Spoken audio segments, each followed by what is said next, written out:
Thank you. So although the name is a little bit confusing for some people, Reporters Without Borders is not a group of journalists engaging in journalistic activities. Reporters Without Borders is an NGO based in Paris, but active in the whole world, and that is defending freedom of the press. Well, why freedom of the press? One could think that there's many other challenges more important: hunger, corruption, the pandemics. But actually, none of these issues can be solved without a free press. Actually, freedom of information, freedom to receive independent information on what's around you is what makes the difference between a subject and a citizen. If you do not access information, you're not a real citizen, you're just a subject of the state. So that's a very important freedom. And somehow, without independent journalism, no one can guarantee that human rights, the rule of law, or any other freedoms are actually being respected. So Reporters Without Borders is a mid-sized NGO. It's not that big, actually, approximately 60 people, 14 in Paris, and maybe 20 now, maybe more, 30, maximum 80 people in the world. We basically, in order to fulfill this mandate to protect freedom of the press, we have different types of activities. The first one is to report on and react on violations that happen in the world. If you go to our website, rsf.org, you will see a lot of information on violations of freedom of the press in the world. We also engage in advocacy activities. Advocacy is a bit like lobbying, but lobbying applies to private interests. Advocacy applies to the common good. So Reporters Without Borders advocates for the common good towards governments, towards the civil society, and also in international organizations. We have an observatory status in the major international organizations like UN, UNESCO, Council of Europe, French-speaking Francophonie, and so on. We opened the East Asia Bureau 4 years ago, and we were lucky to choose Taiwan. Actually, we were wise to choose Taiwan, and we don't regret this choice, which was made over Hong Kong. Here, locally, we engage in a lot of communication in local languages, because the East Asia, which we cover, represents 20% of the world's population, 20% of the world's economy, and it's basically impossible for international NGOs to communicate in the region in English. So we communicate in Chinese, in Japanese, in Korean, in Mongolian, to ensure the efficiency of our actions. Thank you very much, Cedric. We really appreciate that. 所以接下来呢，我想欢迎我们这个Taiwan Nation Foundation 的 CEO 陈冠廷来做一个蛮快的介绍。那谢谢。谢谢 Ellie. Thank you very much. Good evening, ladies and gentlemen. Thank you for joining us at our 6th Global Taipei Dialogue. Tonight we'll be discussing press freedom in Asia. Freedom of the press is not simply a political issue, but it's also a tool for learning on a global scale. The free flow of information and opinion is an essential component of any democratic society, and is invaluable in helping us solve our biggest problems. The press, like all of our institutions, is undergoing a period of unprecedented change. There is misinformation, there is disinformation, and the public still needs to be better informed. There are narrow interests in the world that want to stifle freedom or press. Unfortunately, the list of those who profit from ignorance is long. In the field of journalism, Asia is a hotbed of press repression. We hope tonight's dialogue will be informative and inspiring. Having this event is an indication that Taiwan is a robust and resilient democracy ready to be engaged. in both regional issues and addresses global challenges together with like-minded democracies. I believe that you have all heard the phrase Taiwan can help, but I believe Taiwan can lead on press freedom. Our speakers today, Nicola, Cedric, William, and Brian, have varied backgrounds and experience in journalism. I'm excited to hear. Sorry about that. I'm excited to hear their thoughts on this topic, and I'm deeply thankful for taking the time to join our dialogue. Thank you very much. Please join me in giving them a round of applause.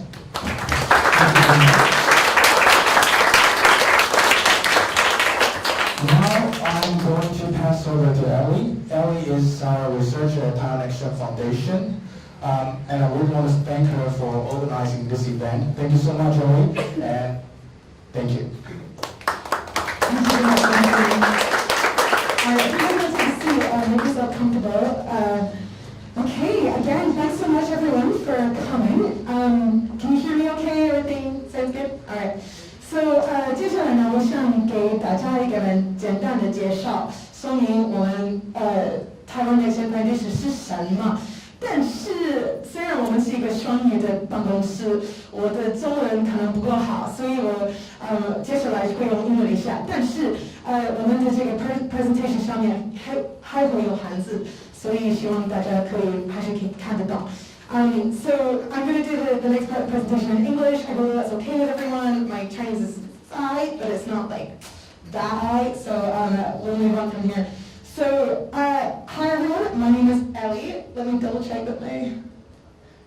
Okay, get this one little go. All right, I'm going to stand behind you then. Okay, so. What is Taiwan Next Gen Foundation? So today I'm going to cover 3 brief things. The first is, what we are, who are we, and what are our values. Secondly, I'm going to talk a little bit about our research, what we cover, and then thirdly, I'll talk about our external programming. So who is Taiwan Next Gen Foundation? So there's kind of 4 things here up on the board that I want you guys to take away from this. The first, we were established in 2016 as a think tank and public policy institution. We're really here to try and connect Taiwanese young people with the world and try and bring the world to Taiwan. We believe that Taiwan has so much to offer and is often slept on by world powers, and we want to be part of changing that. Our mission statement, which drives everything that we do, is to make Taiwan a more sustainable, diverse, and inclusive country. We're a fully bilingual office, as I said. So if you come by our headquarters in Taipei, which I hope you guys will at some point, you'll often find us kind of code switching between each other as we chat. And we also really value diversity. So, we are quite a small organization. We only have a staff of about, 10, 15 people, but we actually come from 6 countries and more as we grow. So that's something that's really important to us. So, what do we study? So there's 3 things that kind of guides our studying and our research as we move forward. The first is our Bilingual 2030 Homeland Policy Program. The second is our New Southbound Policy Program. And the third is our Taiwan Soft Power program. So if you give me the next slide. So I'm actually the director of the Bilingual 2030 program. I'm sure you all have heard of Taiwan's newest policy, which is to try and make Taiwan a fully bilingual country in English and Chinese by 2030. So we want to understand, is that possible? Does that make sense for Taiwan's economy? We're taking 2 approaches to studying this. The first is to look at it from a quantitative angle. So what are the econometric returns to language education and bilingualism, both in Taiwanese and Mandarin and Chinese and English and Mandarin. We believe that there's some conflicting interests there. And then on the qualitative side, we believe it's really important to include expert voices. So we're going to conduct some rigorous interviews with key individuals, key stakeholders in the program. So we've got teachers, we've got some policymakers lined up, and some quite hefty scholars as well. So now on the research and policy program, we're really about understanding how Taiwan's diplomatic role can extend itself beyond the traditional Beijing, DC, Taipei triangle. We believe that there's an incredible amount of potential in the Southeast Asia region, and we want to help the Taiwanese government especially capitalize on that. So the kind of angles that we use to look at that are to first examine the social sustainability of the new southbound policy region. Secondly, looking at it from a technological angle, examining the digital divide, examining agricultural technology in Southeast Asia. And then lastly, looking at the political. So what are the legislative collaborations between Taiwan and new southbound policy countries? Hit me with the slide, Alex. Not working? So it has. My bad. I made them too similar. Okay, so the third research pillar that we use is to look at Taiwan's soft power. So, we all are familiar with Global T, but how many, Americans understand that Taiwan actually donated over 1 million masks to America, right? Where are these stories being told? So we want to be part of bringing that information to folks in the West and in the rest of Southeast Asia as well. So the kind of angles that we look at that is first examining what will Taiwan's soft power be and reputation be after COVID. Secondly, looking at society-centered models for developmental aid, and then lastly, looking at it from a legal angle as well. All right. So, lastly, on the event side, what do we do? What do we get up to? So, again, we have 3 kind of key points. The first is our service learning projects. So, the second is our Next Gen Voices program, and the third is what we're here all today to discuss, which is our Global Taipei Dialogue. So in terms of the service learning projects, if you're looking to get more involved in the Taiwan Next Gen family and community, our service learning projects are a great way to start. We believe in policy that's actionable, and we believe in making policy into action. So, we're all about building bridges between the research that we conduct and action towards sustainability. Here you can see us on one of our monthly beach cleanups. I think in this picture, how many tons of trash was it? Was it 2 or 3? 500 kilograms, right? So it was 500 kilograms of trash that we picked up together. We had an amazing group of volunteers. And so if you're interested in getting involved in more events like this, definitely check us out on social media. We'll be posting the details about them, about once a month. The second thing I want to bring to you guys' attention is our Next Gen Voices program, our 时代起声之声. So, here we have a YouTube channel where we invite experts to come in, and we have discussions about international issues. Here we're talking about RBGs passing. And yeah, it's a really fascinating YouTube channel. Highly encourage you guys to check it out. And then secondly, we host a weekly workshop for young people, teaching them how to write for policy, right? Here you can see, it's a little dark, but you can see one of our guests, which is Legislator Lord Zhang, who came to speak to our young people. We actually had a really competitive cycle this year. It was about, I think it was 10-15% acceptance rate, so we really are trying to expand.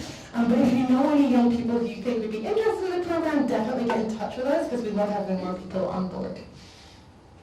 Okay, and then lastly, our Global Taipei Dialogue. So what we're here tonight to do is really to try and bolster exchanges between foreign and local communities within Taipei. We focus on topics that are related to the think tank's programming, but really these topics can be quite broad-ranging.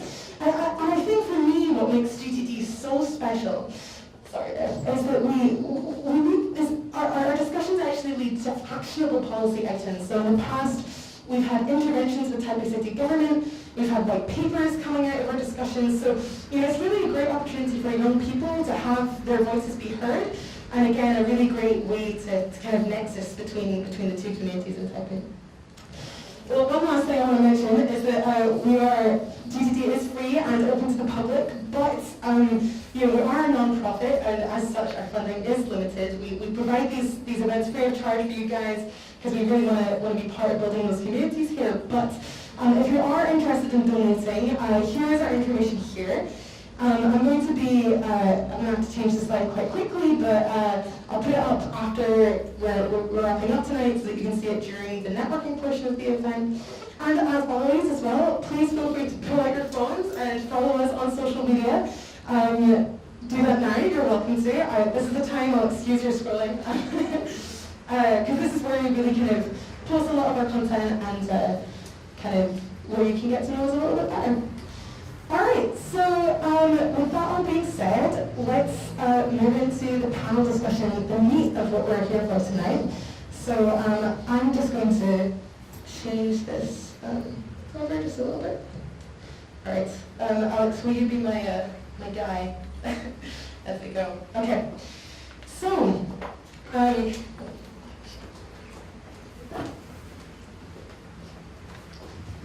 do you guys have another microphone? Can we have that microphone? Yes.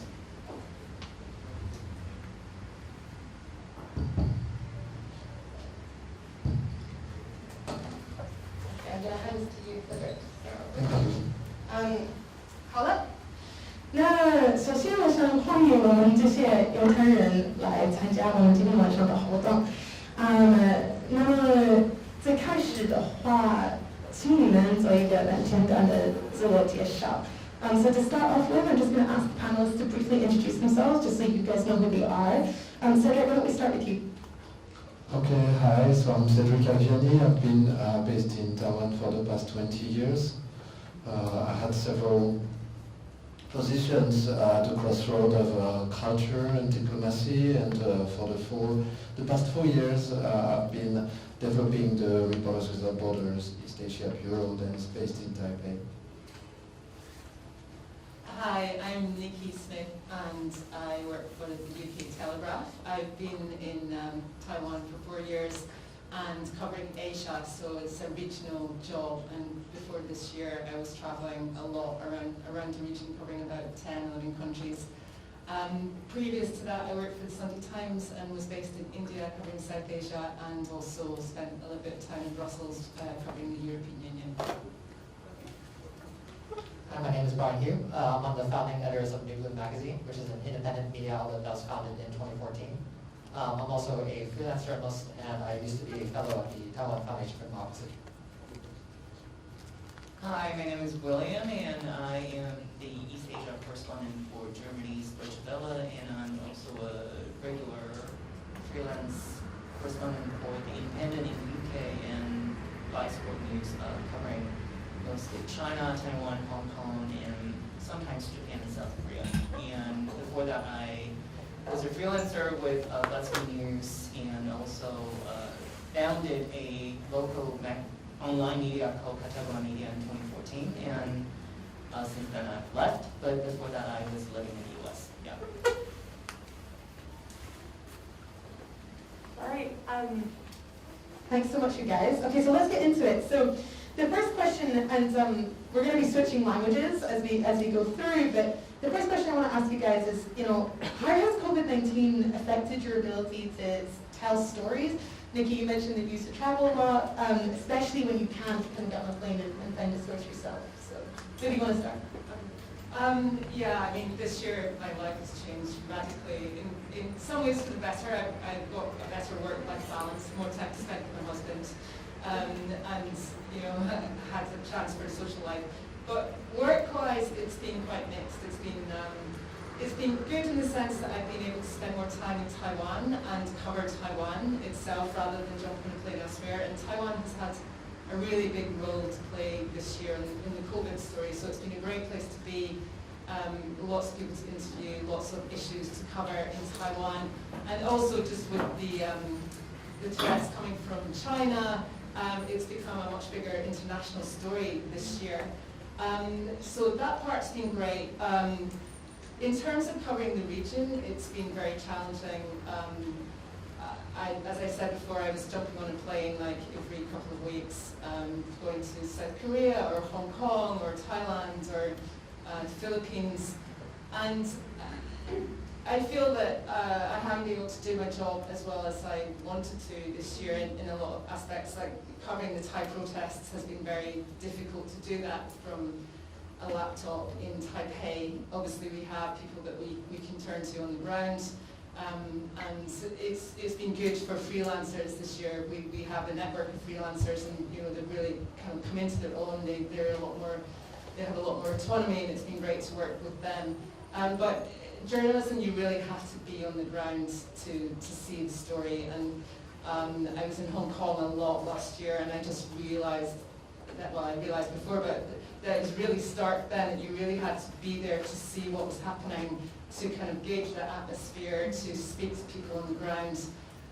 Because you can get a lot from social media, but you can't get all of the information that you need to cover a story properly.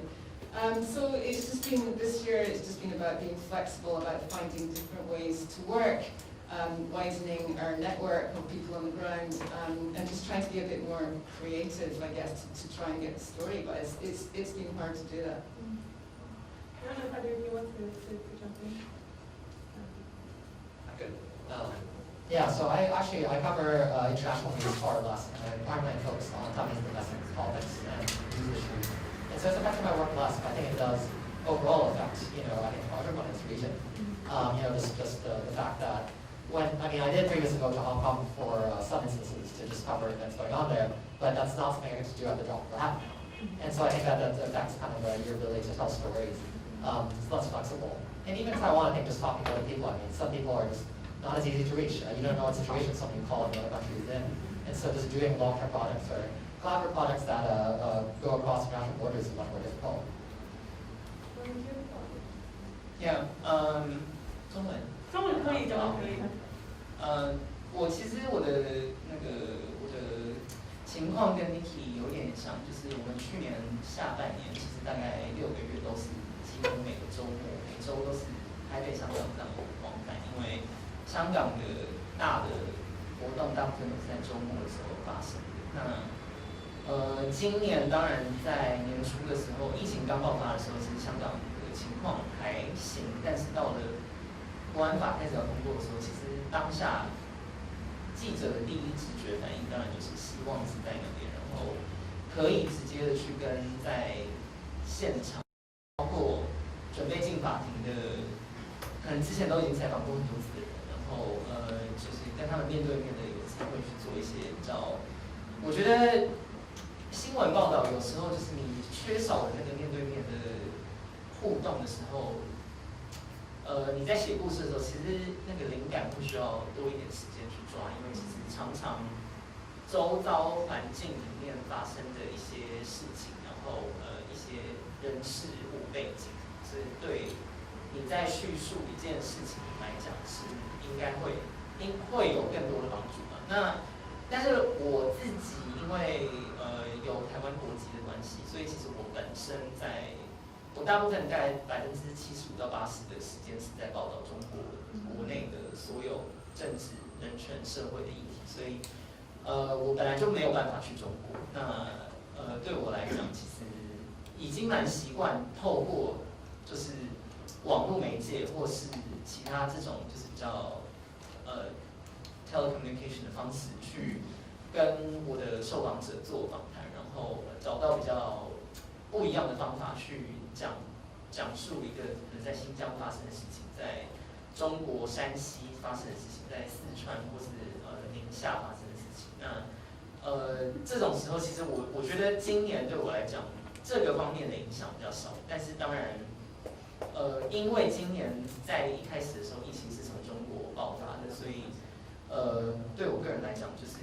今年大概在1月到6月的时候，突然间多了很多的 exposure， 因为全球都对于中国很好奇，就是全球所有的国家，其实常常是一些以往可能对中国没有这么关注的一些国家的媒体，他们也都会希望找得到是了解中国，然后从疫情一开始就一直有在跟踪、追踪还有报道中国当地武汉当地事情的记者。那因为其实在一开始封城之后，除非在当地是有认识的人，或是有一些管道去找到住在武汉的人，不然其实对大部分的国际记者来讲，进不去武汉的话，基本上你就是没有办法报道武汉。那我个人蛮幸运的，我有蛮多本来就认识的朋友就是武汉人，所以我在一开始疫情爆发之后，就透过一些私人的管道，有办法去追踪武汉的情况。所以今年对我来讲，可能就是发现了其实全球需要更多的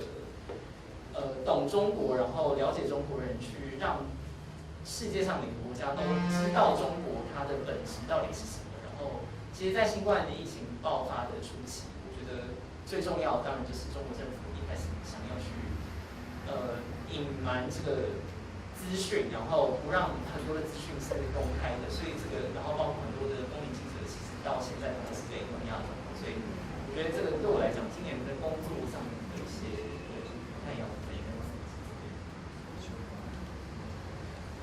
好，那谢谢你们这个回答。所以你想说吗？还是？ Maybe just on one word, we're an NGO, so we don't interview people. We have more to promote a point of view. I must say that environment-wise, it was probably positive that I didn't have to take so many airplanes this year and have to attend more Zoom conferences. So for this is positive. But something very negative is that 2/3 of the countries in the world have used the COVID-19 epidemics as an excuse to tighten repression on journalists. And actually we're lucky to be based in Taiwan where this doesn't exist. So this is a very serious situation. The silver lining is that it has been proven that if the Chinese regime had let journalists do their work, spread information on COVID-19 when the epidemic just started, it probably would never have left China. And this is proving to the world that censorship in one particular country is not only the problem of this country's people. Censorship is a global problem that has to be addressed globally, because one little incident, this time in China, tomorrow somewhere else, might have very important impact in the world. 那谢谢你们的非常thoughtful 的回答。那接下来我想问大家，因为在亚洲，我们没有人是局外人，对不对？国外政府对媒体的控制，比如在香港或是在泰国等等。对你在台湾的工作，你们觉得有没有影响？我要这么回答，其实我觉得有影响。像台湾是一个有媒体自由的国家，是你看什么泰国啊，什么香港啊，现在可能就是会是影响到台湾了。这同时也可以看到，是我觉得全亚洲每个国家都有互相影响。你像比如说个民主国家，如果它也是有一些法律，然后可能这有负面影响在媒体自由。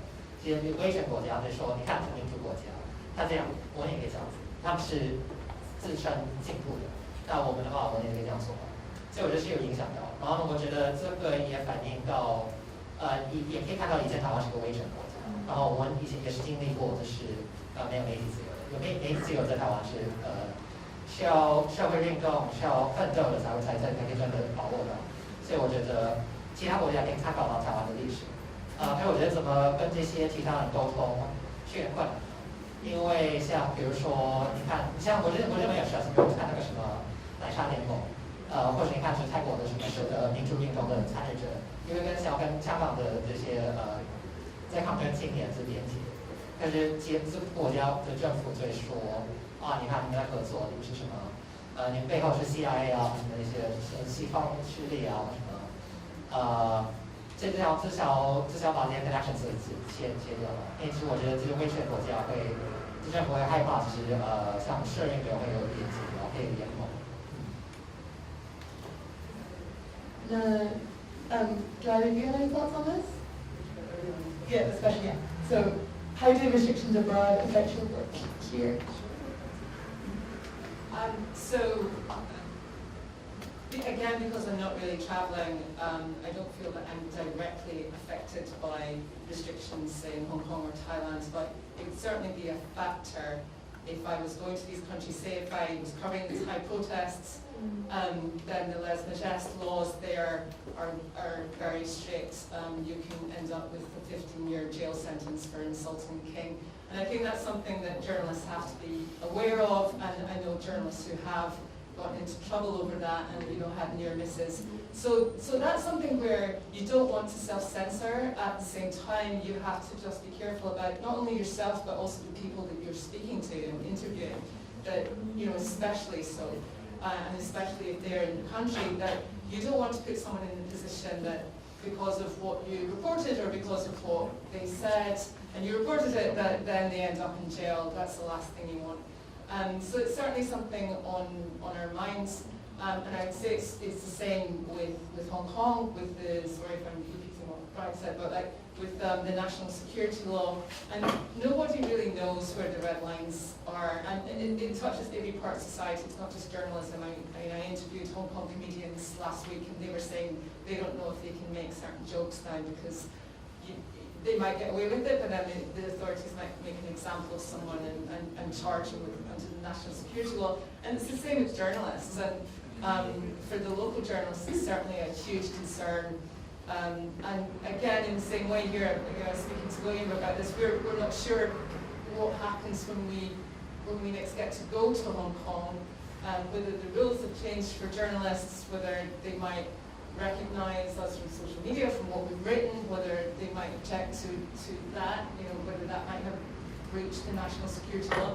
And there's a lot of unknowns there, and it's certainly affected how I interview people.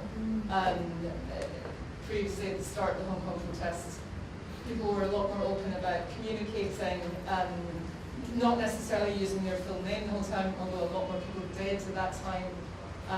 But now people are very nervous. They're very nervous to even take a call from Taiwan. A lot of people switch to the Signal app, which is much more secure than WhatsApp or other apps. But you never quite know.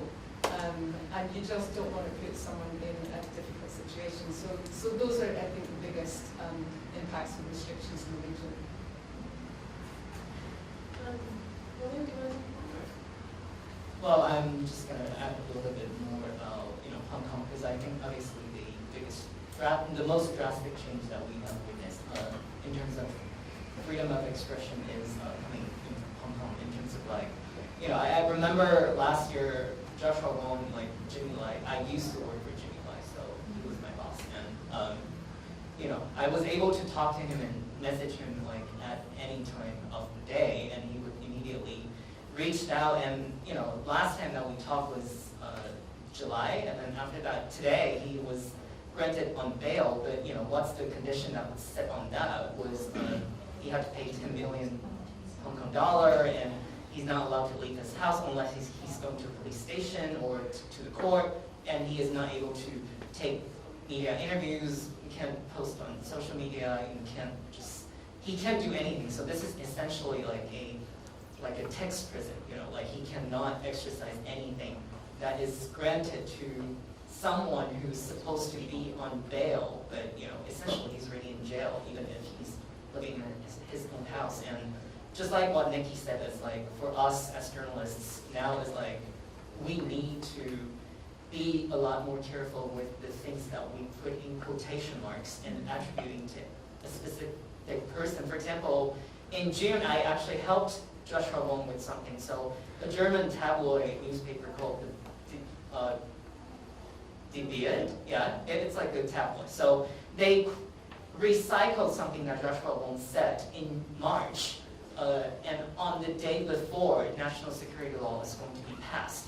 And then it was basically essentially saying, Joshua Wong was saying that he's calling for the international community to support Hong Kong, liberate Hong Kong, that's along those lines. But we all know that is the exact red line or something that will get him in jail and probably sentenced to life. So he didn't even know about that, but because it was written in German. And so when me and my boss saw it, and we were like, did he actually set that the day before national security law? So I reached out, and he said he never took any interview with that tabloid within the last few weeks, and so then we cross-compared, and he realized that they recycled something that he said back in March. And so he could have been, so the carelessness of a reporter that's far away in Berlin could have cost him, life imprisonment if you don't exercise the care and also the sensitivity. So ever since then, that example always stays with me. Whenever I'm interviewing someone, like I check 3 times before the moment that we're going to publish the story. Are you sure you're feeling great, comfortable with us using your name? You're disclosing your identity, disclosing your occupation, or anything that could, let the authority know about your. And that's a lot of pressure as well, because if you're on a tight deadline, like there are so many things that you have to check before you do it. Otherwise, you could cost someone their, lifetime freedom. And for example, after this year or next year, people around me have already been telling me that, I should never go back to Hong Kong again because I'm a Taiwanese. I am not really under any kind of foreign government protection because China can just snatch me if they want. And essentially the border that, the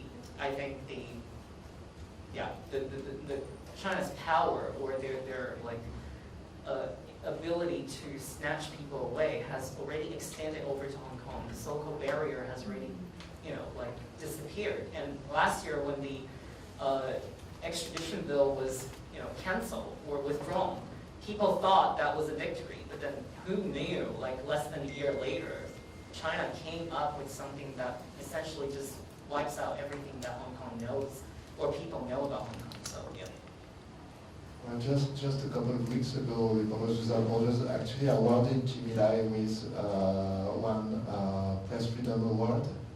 I would like to add regarding Hong Kong, although everything you say is totally true, but this national security law is a regulation that aims at forcing people to self-censor, that is trying to discourage people, and we should not fall into this trap. Of course, some journalists are more at risk because they might have a history of publications that might really get the ire of the Chinese regime. Okay, but for example, even in my case, I will go to Hong Kong as soon as I can.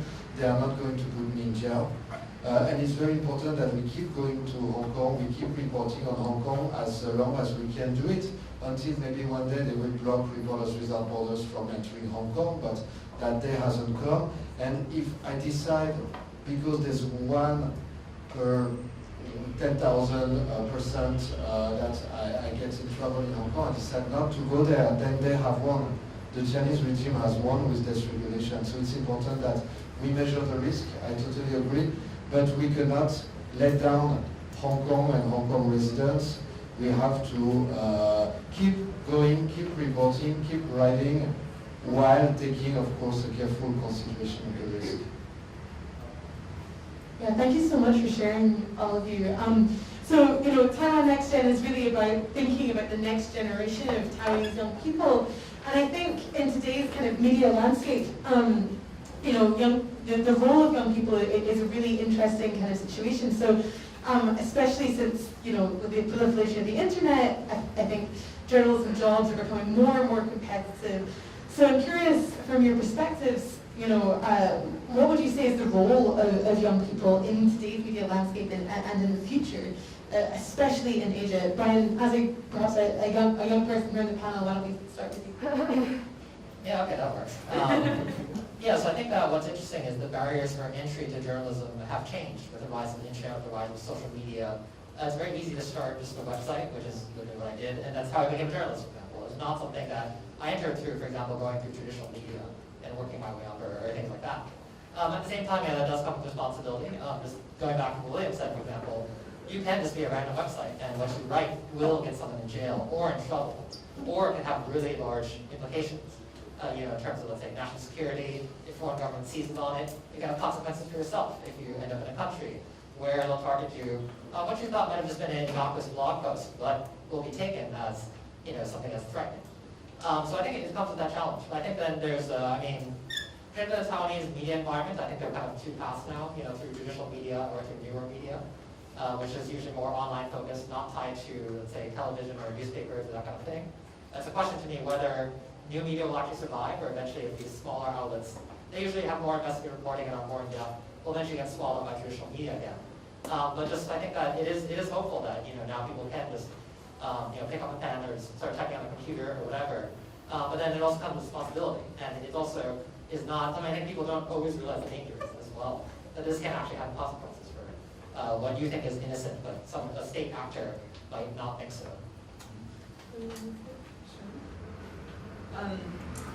Yeah, I mean, looking at it from a foreign correspondent point of view, I think first of all, to get into journalism, you really need to want to do it, because it is an incredibly exciting, interesting, cool job a lot of the time.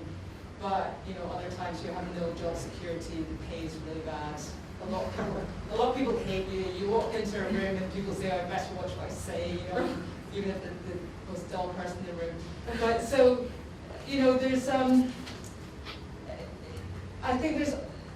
I think it's just shifting in so many ways, and that's creating a lot more opportunities, but not necessarily in the kind of more traditional sense of staff jobs in newspapers. I think the young generation is going to have to deal with a lot more freelancing, a lot more kind of insecure contracts if they get a contract at all, and so that's going to be a difficult part of it. You can work with that. It's definitely possible. You just have to be very creative to kind of juggle a lot of things. Asia itself is incredibly interesting, and it's going to become much more interesting, and especially with the rise of China and Chinese influence operations, and a lot more international focus is going to be on Asia.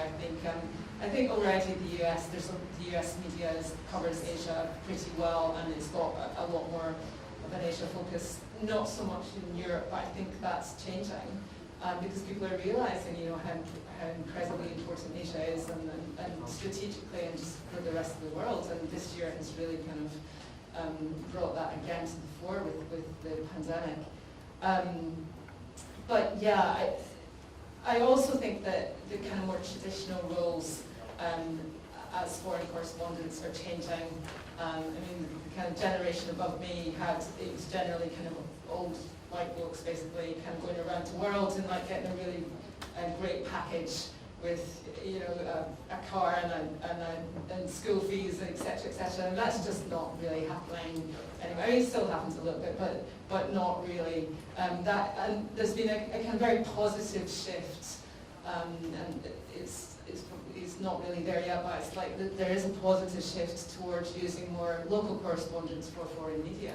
And so I think there will be a lot more opportunities for young Asian journalists to kind of work for international media and to kind of have their own voice and to report in their own voice. And I think that's a really valuable opportunity, a really valuable shift.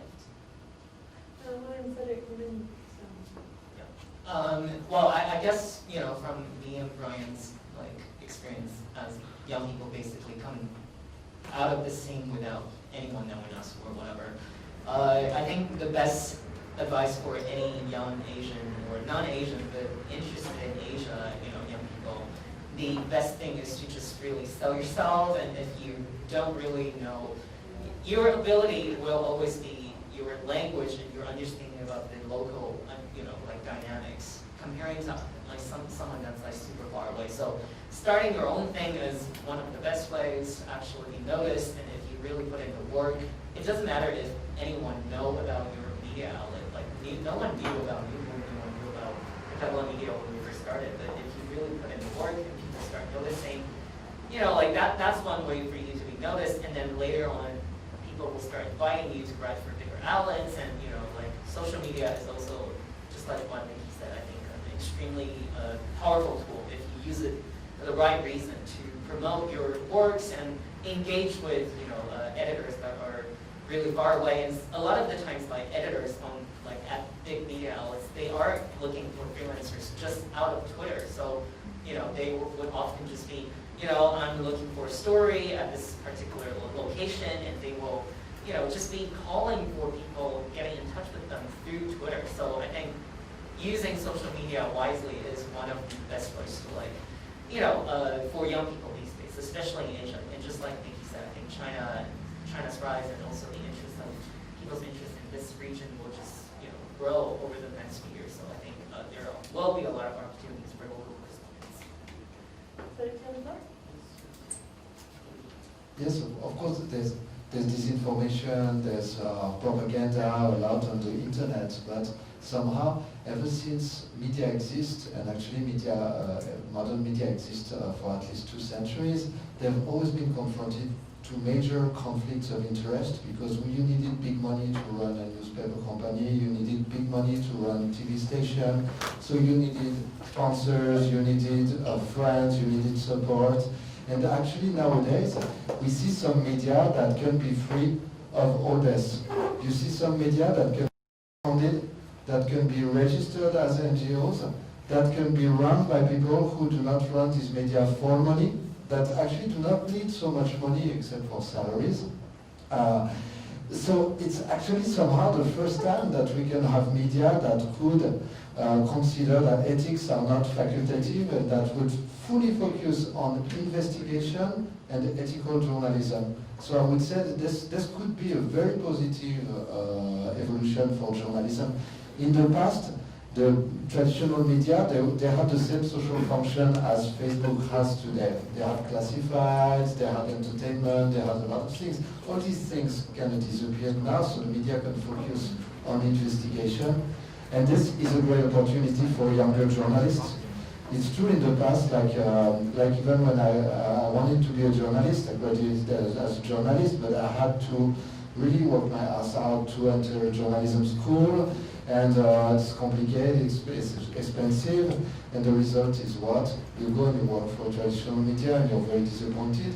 So you create your own media with your friends, and now it's financially totally viable. You get 100 subscribers who believe in what you do, maybe that's enough to pay your salary, and you start. And some media are developing in Hong Kong, actually there are several, in Taiwan there are 2, so that's somehow encouraging. 谢谢大家。所以我的下一个问题是，你们认为什么样的新闻，值得被报道？那在台湾，我不知道大家有没有看过，看电视上的新闻的时候，常常会看到车祸，对不对？所以对你们来讲，你们觉得什么样的新闻值得被报道？ I guess I'll use Mandarin first, and then I'll English. 所以我觉得就台湾是有问题了，就很多娱乐新闻，然后很多次也就是没有在做 fact checking 嘛，所以多也现在也有社交媒体这种 FB 这种一些 FB 高文，然后就说这新闻，然后有时候是会，不是蛮可怕的，我这次是把怎么说新闻环境有点是蛮没有内容的，然后就是很多这种重要议题的被边缘化，然后我觉得一般人可能也就是没有兴趣的一些东西。 也是比较常看娱乐新闻，所以其实我觉得也是有位置的。然后我觉得这个跟像比较 factual 或者 investigative reporting 还是要有分别的。然后这是台湾现在有问题的。So I mean I think that as touched upon, there is the issue in Taiwan that there's so much very vacuous news, things that are just really entertaining or not fact checked, and there's a lot of reporting that just comes from social media these days. Part of that reflects, I think, just that there's less and less money in media. This is what makes money. It's also just the case that it's less expensive actually to do this. Fact checking, it takes time and expenditure. But I think that separating that out from investigative news or factual news is still important. And I think that one of the issues maybe in Taiwan particularly is been a kind of blurring of the two, and I think that's something we're all starting to deal with. 对我觉得刚刚 Ellie 他讲的那个重点，其实大家如果知道，台湾虽然有新闻自由，但是台湾的新闻的从业人员或是整体新闻一界的，我觉得就是 ethics， 那叫什么？anyways， 就是他们的那个心目中在做新闻的那个道德操守，其实是非常非常低的，甚至有时候根本我在德国之声发生过很多次的情况是。 就是台湾的媒体会直接把你所有花了大概很多小时去采访，然后写出来的东西复制贴上，当做是他自己的东西，或是他就在前面写一个德国之声报道，然后剩下他也没有引用，他就整篇贴上去，然后那就是一篇文章。所以当然，其实台湾的这个除了问题是，我觉得就是在新闻从业人员的这个基本的训练上面，蛮不扎实的之外，也没有在要求之外，因为其实现在谁都可以去当记者，在台湾，你只要愿意去，就是申请工作，然后你长得还行，然后声音也还可以，或是文字能力会阅读、会写字，你就可以去当记者，真的。台湾很多电视台都是这样，包括最近刚被取消执照的那一个。那其实当然，我觉得财团跟政党的影响也非常的主导着台湾媒体在报道新闻上面的，就是倾向。台湾其实你如果真的看所有的偏左、偏右、偏蓝、偏绿的媒体的话，很难真的找到一个在非常中间以非常中立的立场在报道新闻的新闻媒体。那你如果真的要说的话，可能就是像公广集团的华视、公视。可是这些媒体在台湾到底有多少人在看？大概只有一个晚上，大概1000、2000就已经很了不起了，在2300万人里面。那所以你就会想说，这1000、2000人之外的所有其他人都在看一些非常有政治色彩、非常有就是特定立场的新闻，然后就成天一天到晚就大家在那边吵来吵去，然后所以其实你看到每次的选举、每次的大的议题，像什么莱猪的议题这种，背后你在看媒体的报道的时候，如果仔细看一点，或是仔细比对一下他们报道内容跟某个政党的在立法院或者在街头讲的那些就是政策或是他们的论述的话，其实是会找到一个不谋而合的情况嘛。然后你说中天有假新闻，其实3立跟民视也有假新闻，自由时报也有假新闻，中时也是假新闻。所以现在到底台湾还有什么媒体可以看？其实这个议题是值得大家来深思的。对。Do you guys have that for this? Sure. So what is newsworthy? Yes. Oh, surely the Kardashians. Yeah, I mean, well, there's different kinds of news, isn't there? If a volcano erupts in central Taipei, that's going to be news everywhere. Right? Every news outlet will pick it up.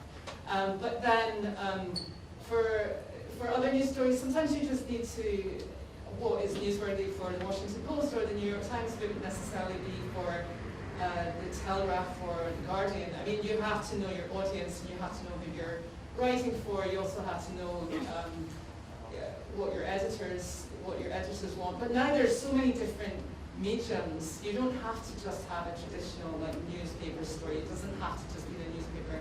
You can write news on a blog. You can write a social media post, an Instagram story. I mean, there's so many different outlets, and basically everyone has a story to tell. It doesn't have to be in the national or international media.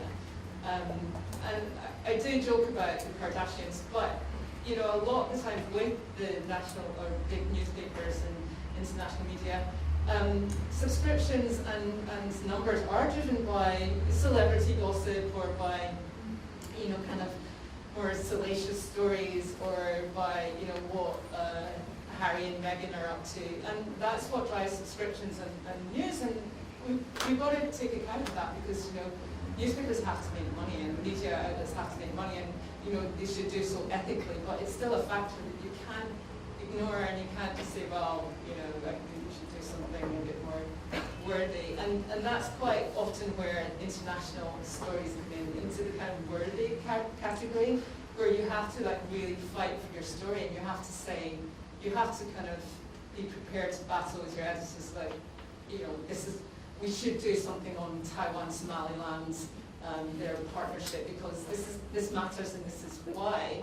And I think that was like rammed home to me when I was at the Sunday Times and I spent a few months in London, and every news outlet has a news conference where at the Sunday Times it was weekly or twice weekly. Daily newspapers it's every day, where all of the editors from different sections get into the room and they all kind of present their main news stories of the day. And so I went to the kind of first one in the week for the Sunday Times, and everyone was going through their story suggestions, and then it got to the home section where they were talking about this like amazing new cocktail cart And then like after the cocktail part came foreign news, and I was like, we were so low down the pecking order that it's just, you kind of sometimes don't realize as a foreign correspondent, you're saying, you're in the middle of like the biggest story ever, and your news editors back home are just a bit bored by it all. Or you don't necessarily get the readership. So I think everyone has a different answer to what newsworthy is. But if it's a good story and you think it should be reported, I think you should fight for it. Well, when we say freedom of the press, we of course don't think of freedom of distributing contents that are degrading, that are we're thinking of contents that are somehow providing assistance to the people as citizens to control their destiny, to hold the powerful accountable, to know what's going around and to be able and have an impact. But what is newsworthy news? It should be quite simple to answer. It's facts. But this is something that most people tend to forget. News is facts. It means things that really happened. So you don't want, you can have a political opinion piece, but it has to be based on facts. Everything that is mentioned in that piece must be a fact. Everything must be double-checked. And so, for example, recently there was that controversy with the CTI TV channel, which license was not renewed, and people were demonstrating, saying it's against press freedom. But the way they considered press freedom was the freedom to impart political opinions, not based on facts. This is not press freedom. So what is newsworthy news? It's facts, but of course facts can be treated differently. If I'm writing for kids, I'm going to make it very simple and maybe entertaining. If I'm writing for people who love gossips, I make it gossipy, right? Why not? But it has to be based on facts. This is the basic for something to be called news. And yeah, I totally agree when we were talking earlier on the situation in Taiwan. In Taiwan, most media, no matter they are green, they are blue, they are red, the problem is that their owner decides what has to be written in the media, and that they only collect the facts that arrange their owner or that match with their political vision of Taiwan. And this is a problem for all Taiwanese citizens. So I would say center on facts, and you probably have newsworthy news. Sarah to respond to that, or move on?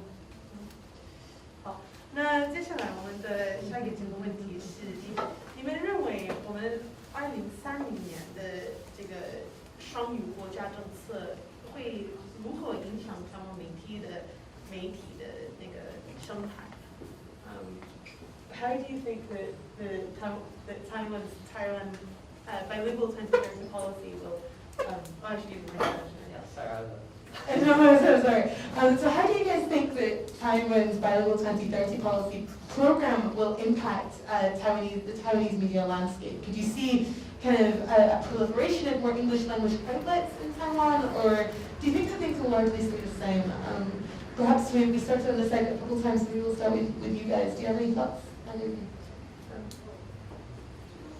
Yeah, but very quickly, I mentioned earlier I've been based in Taiwan for 20 years, and I'm amazed by the progress, the improvement. 20 years ago, I remember I couldn't speak much Chinese, so I go to the noodle store and I want to order noodles, so everybody's panicking because they don't speak English. And then they go and bring a kid that must be like 6 or 8 that can ask me what I want, and I say I want noodles. Surprise, yes. And now, basically, honestly, at least in Taipei, it's hard to bump into people below 30 years old who don't speak a decent English. Even like they think they don't, but actually it's already not bad. And if I go back to France, I realize that actually, yeah, it's quite good here in Taiwan. So, and yes, of course, it's a great target. 2030 is in 9 years now.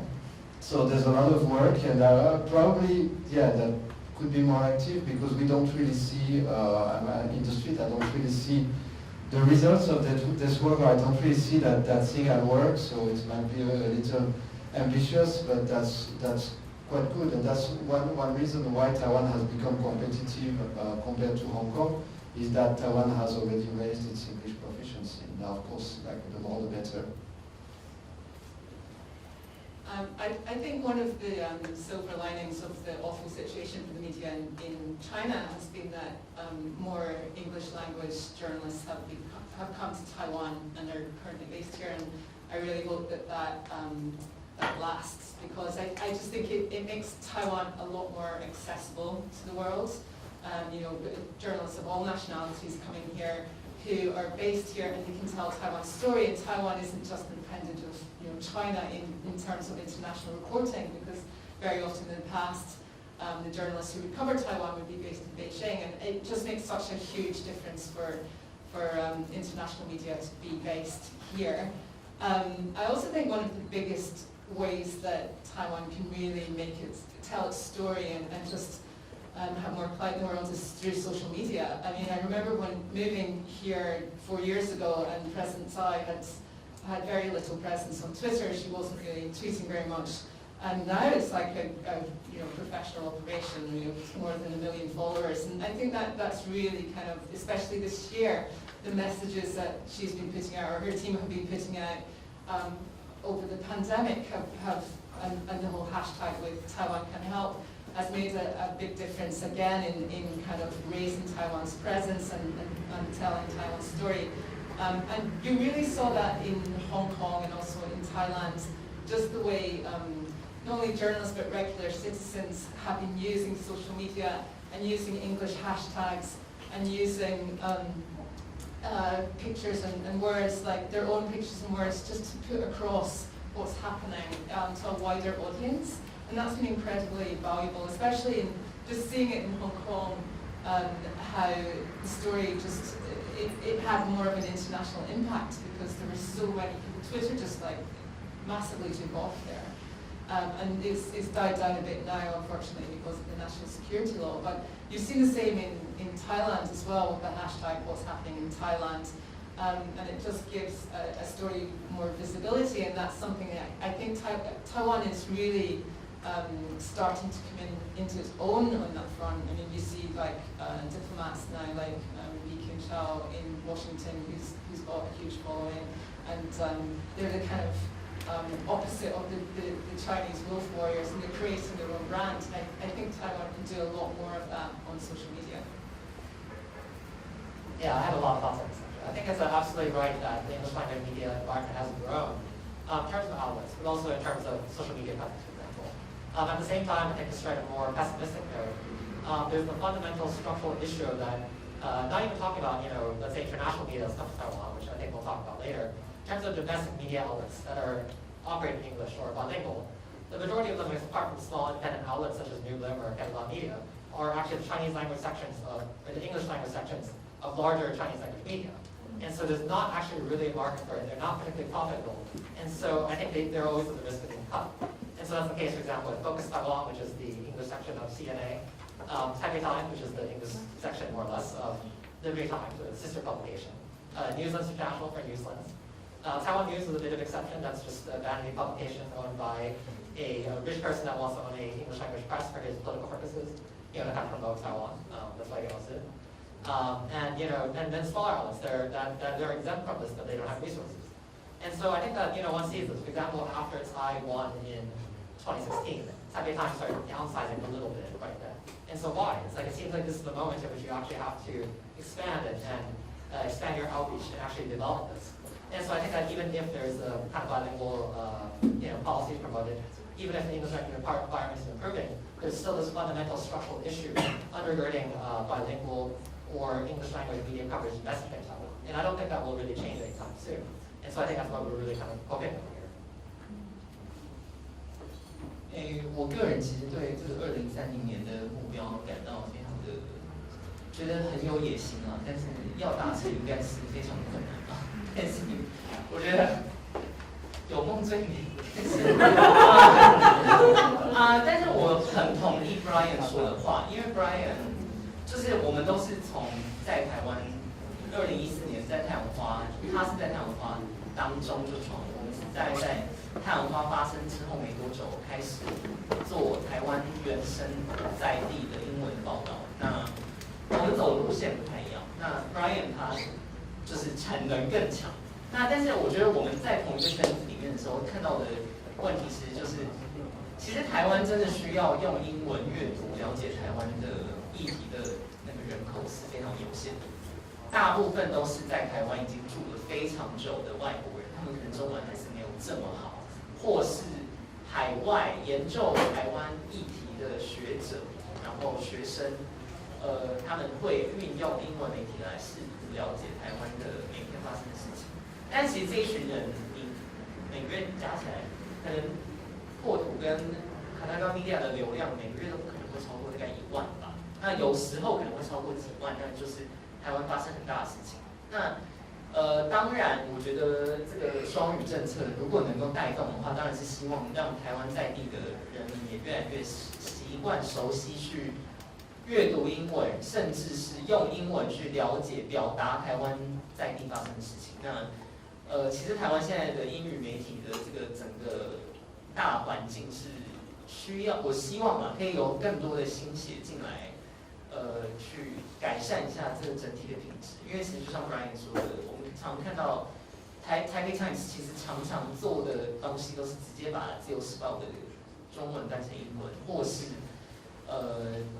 那像台湾领事，其实基本上就是从他们做的东西，大部分时候是从网络上面就抓一些他们看到觉得好像很就是 newsworthy， 然后就抓下来，然后就写一篇短的。但是其实这个就是还没有看到一个英文的媒体是有人愿意去投钱进去投资栽培，然后让他可以全心全意的像 Brian 他在破土做的东西，是把每一个议题都写得非常的深入，然后非常的完整。那 Brian 他自己，其实我一直觉得他在做的是有点像 charity work。那他已经做了超6年了，我不知道为什么他就是还没有累，但是就是我觉得应该要希望可以因为 local 的 demand 变多了之后呢，让像真的有能力跟有理想去好好报道台湾的媒体或是记者，能够有一个方式去能够让全球不是只有台湾在地的人去用英文可以更了解台湾这样。所以用中文。所以我觉得另外一个蛮有趣的东西是其实台湾政府不管双语政策，已经有蛮多东西是翻成英文的，很多政府部门是有办一些报道啊、报告啊，可是好像没有人注意到，因为他们不太会推广。然后我觉得很多台湾 NGO 也是，不知道所以我也是会接一个商业案子，找这些政府部门啊或者 NGO 做自己翻到英文，然后那个时候花不少资源，可是好像就是他们不会推广，然后这些钱这资源把这些翻译成英文，我觉得有点浪费。所以我觉得这是一个机会，我觉得台湾就是很多次的说要国际一点，是其实已经有这种机会，这边想要怎么真的用好。Yeah, very quickly, I would like to add that it's good to raise the bilingual level, but that's not enough. There's a problem of trust on foreigners in Taiwan. As long as the Taiwanese government, the Taiwanese decision takers won't be able to cooperate with foreigners while trusting them, while listening to them, they will never to really bridge with other countries and raise the Taiwanese position. I remember being invited to some city government consultation where basically the result of the consultation was already written, and they just asked us to agree with what they wanted us to say. Very often policies or decisions are being taken without consulting with foreigners, even though when they relate with foreign countries or foreign policies. And this very often leads to total failures. I remember 10 years ago a website that was called culture.tw that basically never existed. That was a great idea, but that never existed because it was not done in any way that could work with people outside of Taiwan. Another example is that after Reporters Without Borders opened its bureau 4 years ago, the Taiwanese authorities have been claiming that Taiwan is going to become a hub for NGOs and international journalists, but the authorities so far have been absolutely incompetent in attracting journalists and NGOs to Taiwan. The only ones that have come are the ones that decided to come and that decided to that decided by themselves to come. But the Taiwanese authorities so far have not been able to go and reach to NGOs that are currently in Bangkok, in Hong Kong, or in their own country, and convince them to come and provide assistance for them to come. And this is, of course, very this is very damageable for Taiwan in its current international situation. Just to say something in Taiwan's defense on that, because maybe the strategy is lacking, but as a journalist coming here, I came here because we were based in Taiwan because of my husband's job, and when I was moving here, I didn't want to come on a spouse visa, I wanted to keep working as a journalist, and it was one of the easiest journalist visas I've ever gotten here, and there's never any problem for individuals who are genuine journalists. My experience in India was very different. It was like a complete head scrape, just trying to get it made me weak most times, just trying to get my visa done, because there's so much bureaucracy and the site kept crashing, and it was a whole day to just kind of process every year.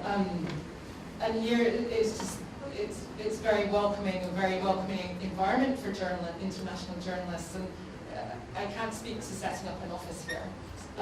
But as for individual correspondence, it cannot be more helpful in helping get your visa. And contrast that with China, where they're just kind of chucking journalists out and denying them access. And as a journalist, I think I've always found the Parliament very accessible, like people in general very accessible. Maybe the Ministry of Defence is a bit more wary, but otherwise, I have found it quite an easy atmosphere to working as a journalist. Thank you so much for your comments, guys. 我想保留一些时间，为了一个广东的 Q&A， 所以我就跳过这个接下来的问题，因为我觉得我们这个最后的问题跟我们刚刚谈到的话题非常有一个很明显的一个关系。所以接下来我想问大家，你认为外国媒体进入台湾重要吗？如果重要的话，台湾政府该如何扮演更加积极的角色，在政策上吸引世界各国媒体进驻？那 William， 当然你先开始吧。So I guess I will probably use Deutsche Welle's process of setting up an office here as an example. So DW came here in 2018, and at the time we were one of the first foreign bureaus in many years to actually have a full operation here. And so the government publicized it heavily, and they use this as an example to call Taiwan the freedom of press hub and things like that. But once we actually start consulting the government agencies about how to set up here, what happens is that for the next 2 years, they just toss us around different government ministries, and every ministry, when we were tossed over, they were like, oh, DW, what do you guys do? What is DW? And then so it's for the next 2 years, no one can help us, and all the local employees have to be hired on a freelancer base, and all the very simple administrative work cannot even be solved, and in the end, it was us complaining to the foreign minister at his banquet for the foreign media a couple times, and then finally someone found a way to help us set up. So, I think to kind of add more context to what Nikki said, I agree that for individual correspondence, it's very simple and easy, but Taiwan's inability to be flexible, the government's inability to be flexible could hurt itself to really want to become the freedom of, the hub for freedom of press for foreign media. And that will be a huge challenge for them to attract and convince more foreign media to really set up here, because some other media outlets actually came to ask us about the experience of setting up, and I just don't want to be lying, so I have to tell them the truth. And so far, many of them, they do have a big group of correspondents here, but in terms of really setting up and registering a company, I haven't really seen any other company doing that since DW. So maybe hopefully the government will learn from its lesson. I mean, recently there was also a Hong Kong journalist Hong Kong media trying to send their correspondent here, and like they were also being like rejected or tossed around, or their questions just went unanswered. Like the foreign ministry wouldn't tell them, oh, we cannot process your visa, but which department will process, and they just like shut them out and say, no, sorry, we don't handle this, and let them, you know, be in limbo. And so the government could have done a lot better if it wants to really attract more foreign media. So that's some stories from my perspective. Yeah, I think to put one on, I think what's the issue with the government is often is that, let's say a politician, that's an elected politician, will say, okay, well, we need to take the initiative, we need to draw foreign media to Taiwan. But then what they're stuck with is this kind of bureaucratic morass in which every government bureau is trying to push responsibilities onto another government bureau. And there's not a lot, I mean, that's the issue with like every, I think, policy pushed by a politician in Taiwan. That just you're dealing with all these different interagency, interministerial cooperation, and they just don't want to work with each other. And so then you're left with a lot of conflicting narratives between these different government bureaus that do not work with each other, or just are not willing to actually take the initiative. And so, you know, there's a lot of discussion, for example, of Taiwan potentially starting to benefit from forcing press freedom in China, in Hong Kong, that were leading to international outlets being kicked out or correspondents being driven out. But unfortunately, I think maybe the vote is actually settled on that, because as you know, William mentioned, just of this bureaucratic kind of mess that exists, and also just not being proactive about it, just being complacent about it. And I think that's a shame, because you know, I think that, you know, visa processing can just be really arbitrary. It's not systematic for correspondence. Regarding just even like the different visa policies of just like entrepreneurs, like a lot of people cannot understand it. It's very confusing. You know, maybe there are things that exist that are in English, but like a lot of times the website is not very understandable. I have friends that often ask me like what is this? And I look at it and just like giant boxes on Excel spreadsheet. And I was like, I can't even read this. But, so I think there's that issue, and I think that just how that really remains to be changed, I'm not too sure. I think maybe it's too late. Even.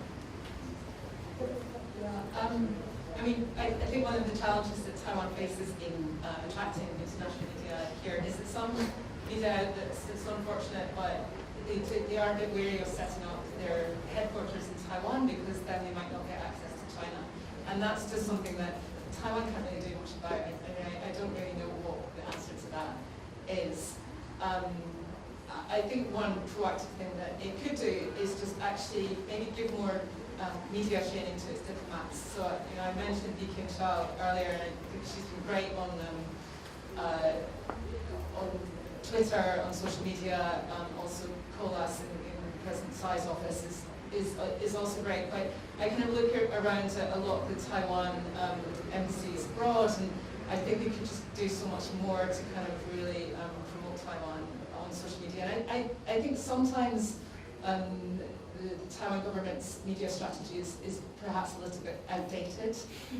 You know, they still depend very much on the strategy of kind of, I mean, they can't do it this year, but like of parachuting in groups of international correspondents and like, you know, paying for them to come over here and just kind of go around and see the same things and the same people. And I think they need to shift away from that. I mean, partly because of ethical issues of like, you know, paid trips for journalists, but and I don't know whether the people who come here actually pay for themselves, so you know, I can't really comment on that. But I do think they just need to maybe just learn to engage more with the international journalists who are here, which they are already doing, and you know, Joseph Wu has been incredibly accessible and held a lot of press conferences with international media, which we've all appreciated, and Colas is very accessible as well, as are other people. But I think they maybe need to start even just asking for outside help in how to build a kind of more modern strategy to deal with international media. Thank you. That totally goes to the original point, which was not only English proficiency, but the ability to communicate with foreigners, with foreign countries, to listen to their advice. That's very important. Why in 2017 did Reporters Without Borders still consider opening a bureau in Hong Kong for the East Asia region? Well, because most NGOs and media in the world, they have boards taking decisions, and these boards are composed of senior people. And the senior people, they still have in mind that Hong Kong is the only place in Asia where you can set up an office and everybody speaks English and things are easy.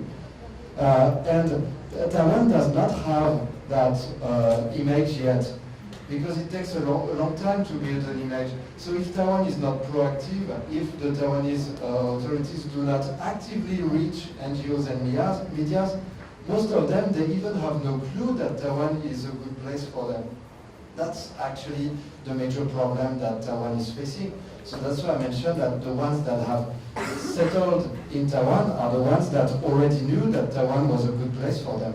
But in the meanwhile, there's a lot of NGOs and international media based in Hong Kong that might be at threat in the coming 2 or 3 years, that could be opening a bureau in Taiwan as a backup and slowly shift their operation, transfer their archive, their computers, whatever.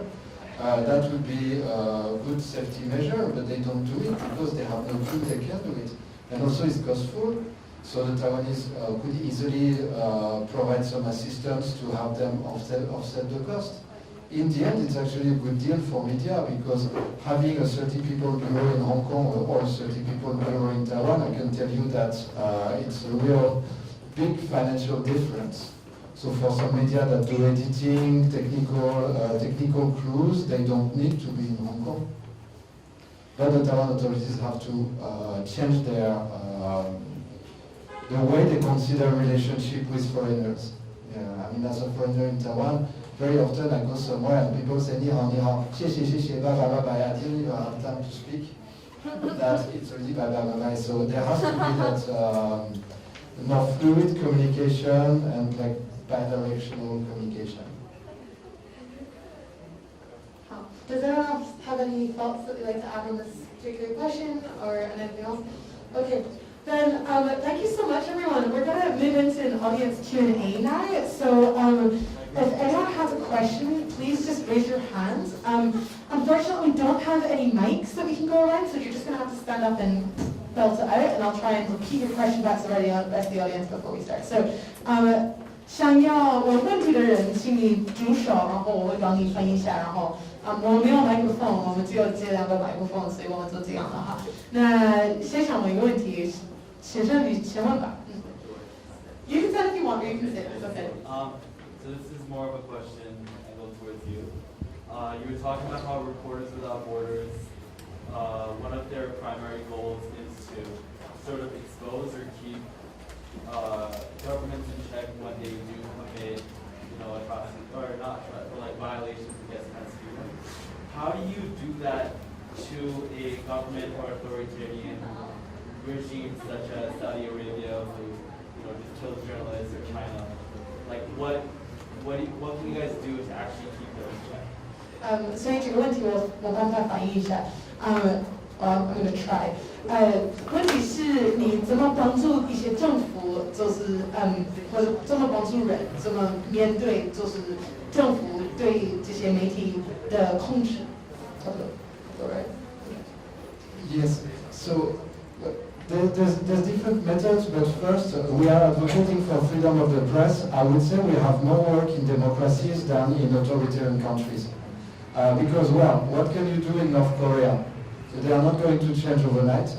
But the problem, why are authoritarian countries so successful in suppressing information? Because democracies are weak. Because democracies don't apply the rules to themselves. You see it in Taiwan, but Taiwan is not the only example. If I could show, I don't know if it's possible to go back to the map of press freedom I was showing earlier on the screen. But if you can see this map, you will see that actually, yes, the only countries that respect freedom of the press by the rule are the ones in white color. How many are there? I probably can count them on my 10 fingers.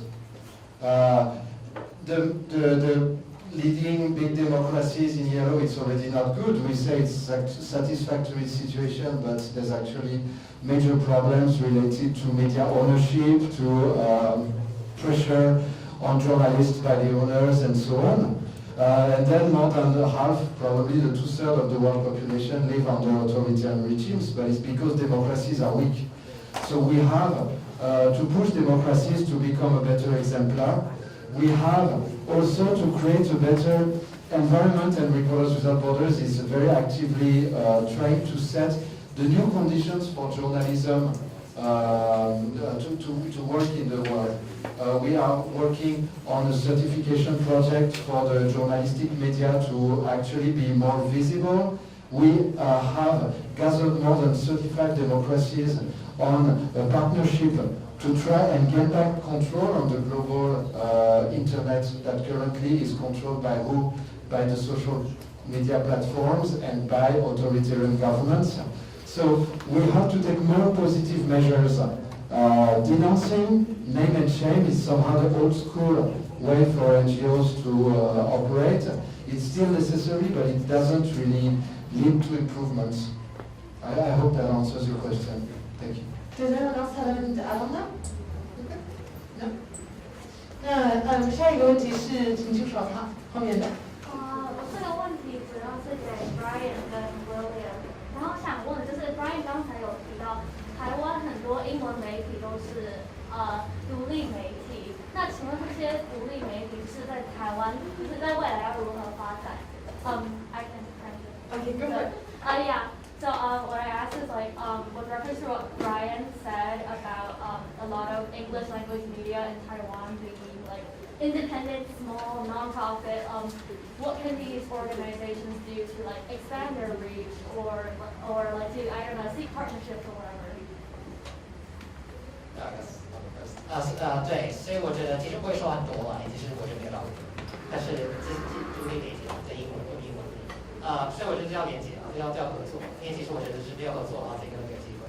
The pie is small enough，所以我是觉得我在抢资源的话，这更没有办法，因为我觉得这是，我觉得有钱人会清楚，然后其实我也不晓得是跟他们会受到他们的影响。So I think that. I think for independent media to survive, small ones in Taiwan just need to cooperate and work together. The pie is small enough that we can't really be fighting for resources, and there aren't any. Rich people are not going to be interested in this. We don't want to be influenced by them. The other point I'd add is just that because we don't have a lot of resources, a lot is just I think going to have to depend on self-exploitation, being a labor of that's the positive way of putting it.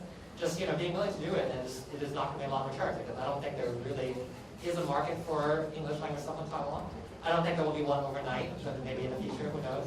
But just that's still necessary if we want international to know about Taiwan, and we don't want news narratives to be shaped by, let's say, foreign state actors such as China. They put a lot of effort into misinformation, trying to make Taiwan come off, let's say, as a provocateur or something like that, or just gossip being out there, or just big corporations that own media outlets. And so I think that's what we'll have to depend on ourselves. Yeah, I think I totally agree with you, Brian, because Tagalog media face a very difficult challenge, which is that we will have to come up with a way to commercialize ourselves a little bit. If it's not, the way that the content that we provide, then we need to have a separate arm of the business that, will need to be able to generate some revenues and to support the media organization itself. And so what we had in mind at the time back in 2017 when I was still involved was, online gift shops or online shopping, souvenir places, for Taiwanese specifically locally made. We partner with local businesses, and all we offer is that it all didn't ended up working because it's just really hard. And just like what Brian said, I think the best example that we can look to is the Hong Kong Free Press in Hong Kong. It's completely crowdfunded, but then again, Hong Kong is a lot more English. The English literacy in Hong Kong is a lot higher than Taiwan, and the demand for reading English in Hong Kong is so much higher. And even if all the media outlets now decide to work together and to maybe create a coalition, it could still be hard, even just to try to survive on crowdfunding, just because there's just not that much, audience and also the population that needs English to survive every day. But in Hong Kong, there is that. Yeah. Hong Kong Free Press actually they also cover Taiwan, and they also cover China. And actually, part of their subscribers are not based in Hong Kong, but they are international subscribers, maybe corporates, maybe individuals that want to know independent information on Hong Kong. So actually there could be a similar media based in Taiwan that would not only report on Taiwan but on the Greater China area, and that would have part of its subscribers abroad, because especially nowadays information on Taiwan have a strategic value that can be interesting people in the US, in Europe, in Australia, everywhere in the world. So I believe this is very encouraging example. Okay, thanks so much, guys. Is there another question that I can take? Okay, I see a couple hands here. Let's have the gentleman with the blue shirt. So one of your topics earlier is how do we inspire the next generation of journalists and those who believe in freedom of press. And I think a lot of freedom of press stems from this desire to raise the voice of the marginalized, those who experience inequality. But like you were joking earlier, Nicola, but like the younger generation might be more interested in Kim Kardashian and what's going on in pop media. So I'm just curious, from your own experiences, this is for anyone, how do you get people to care about social justice, about actual issues in the world rather than just be more involved in the kind of popular culture? 那这个先生想问一下，我们的犹太人，怎么让年轻人更关心一些社会问题，而不再继续担心一些就是没有意思的话题，比如说gossip什么的。所以想先问一下。That's a tough question. I mean, first of all, I don't think it's just a younger generation thing that people are more interested in celebrity gossip. I think that just spans the generation. It's always been that way. To kind of inspire younger journalists, I think, as I kind of mentioned before, to get into journalism now, I think you really need to have a passion for it, and you need to have a passion for telling people's stories and for wanting to find the truth and find out the facts. And it's not going to be everyone's thing to kind of work on social justice issues. Some people might prefer to do that on tech or finance, and that's all great too. But I think for individual journalists, some people are just driven to do that, and so that's kind of innately, in yourself, because it can take a huge emotional toll as well. Just kind of covering a lot of very difficult circumstances. So you've really got to want to do that. In terms of actually interesting the public, and it's just a really hard thing to do. First of all, you've got to get your editors on board. So your editors have got to give you the space and just that ability to tell people's stories. I mean, one of the things that I try to do in my reporting is to make it much more personal, and to kind of try and always focus on an individual story, and try and make that person more relatable to, say, to a British audience, because I'm writing mainly for a British audience. And that can be hard to do, say, in Afghanistan, why would people care about women's rights? But if you can tell a very powerful individual story and then widen it out into, why this matters and the bigger picture. But, a lot of the time that you might not get people's interest. So it's just, I think your audience has to want to be interested as well, and there's a lot of fatigue, especially this year. Everyone's having a tough year. So to generate that interest, I think you just got to stick with it, and even if you're not necessarily getting the readership stats on a particular story that you think is incredibly important, you still got to do the job, and you've got to bear witness, and you've got to give people the voice that to tell their story, and just keep going. Yeah, so I think this is a very challenging question. And I think for nuclear, particularly, our stories tend to be high density. They just assume a lot of knowledge, or it's hard to enter sometimes if you don't have knowledge. If you're interested in Taiwanese politics, maybe from a, let's say, heritage or diaspora point of view, sometimes it can still be difficult to kind of know all these names or their background and so forth. So that's something we struggle with. Particularly, we're a publication that came out of the Sun Farm movement, and I think in Taiwan, there was a brief moment in which politics was cool, in which, it was cool to actually be involved in activism, and the generation was very plugged into this. And it lasted for a while, and some people, small people that were like very committed to it, entered politics, and they're still there. It's a generation of younger politicians that are more progressive. But for society as a whole, I think people have moved on. And so actually getting people to kind of be interested in the same way is very difficult. And for us, I think we're trying to figure out how to still. One way is, for example, approaching young people on platforms that they're engaged with. Oftentimes social media, or having appealing graphics, or how you package complex ideas in a way that's still appealing and won't drive people away. A lot of people that have an entry point to politics that way.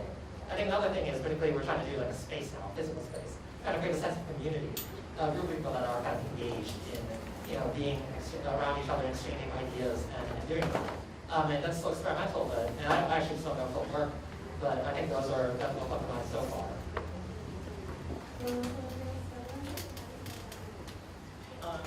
Well, I just wanted to completely agree with what Nikki said. For example, one of the big, very sad and tragic stories that I've been following over the last few years is the persecution of the Uyghurs in Xinjiang, and I've probably interviewed dozens of them living, all across the world, most of them in exile because they have to flee Xinjiang. And what I agree with Nikki is that I think finding an angle for every audience and reader around the world to be able to relate to that person. You have to find, in that tragedy, you need to find the very common aspect of human being and then find a way to enter into the story and to make it very relatable. Then that will continue to make your readers realize that, this person could just be you if they have not been born or living in Xinjiang, and if they were not the Turkic Muslims living there, then maybe their life will be different. And then so make sure that your story always have that element. I think will be very important to hook your readers on the issue as a topic, and then drive them. And at the same time, I think also for a journalist like me, like I jump around all these human rights and heavy stories all the time in China, especially. A lot of my interviewees have disappeared over the last few years because they got detained, they fled, and they just went into hiding. I think, you just have to stick with it, and then I think remember that what you're doing is giving these people a voice and making people remember them, even if they have, no access to like the public anymore for years. But what you're doing is to keep a record, and so when it comes to like the time when they got released, or like people will still remember them, and there's a record of this person, or like what happened to a group of people. One example is actually what we can read recently in the news about, like that piece of fabric from Zara may have been made in the concentration camps by Uyghur people. This is very powerful. This relates to everyone. So people who have no idea of the situation of Uyghur people suddenly might realize, because we found a way to touch them, to bring this to a personal level. I would like to add that sometimes people say like journalism must be, what's the word, balanced, like you should be objective, but it doesn't mean you do not have to take a side or a camp. You have to be engaged, and you have to believe in something. So if you see there is an obvious injustice, writing on this injustice is already a way to be engaged. Providing facts, because usually you don't even need to have a political stance or anything. You provide facts. Usually the facts are talking by themselves. So I believe there will always be only a small fraction of young people feeling engaged, but just like every other age class actually. But I don't think it's reducing actually. In Taiwan, I have the feeling that the younger generation is actually more engaged than the previous one. Maybe because the previous one had better economic prospects. Like, so actually when you feel like your life is not going to be like salary raise everywhere and everything, maybe you're thinking more of the future of the world. So thank you so much everyone for this tonight. Before you guys all head out, I just wanted to highlight that on your chairs we have a feedback form. And if you, some of you may be sitting on them, but if you fill out the feedback form, we will enter you in a really exciting draw that we've got. We've got a 500 NT voucher for Causeway Books, which is Causeway Bay Books, I think, which if you don't know is the bookstore that was recently, the bookseller was recently ousted in Hong Kong and then had to kind of come here on exile. Really cool guy, really interesting shop.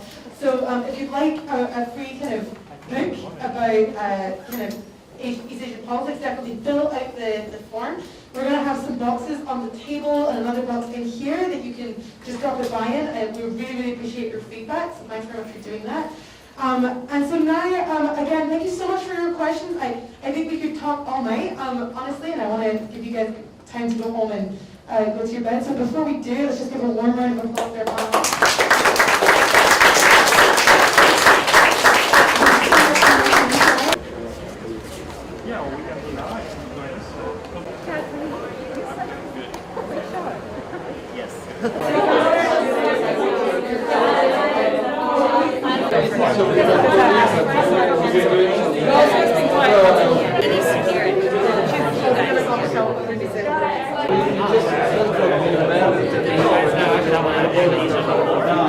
Yeah.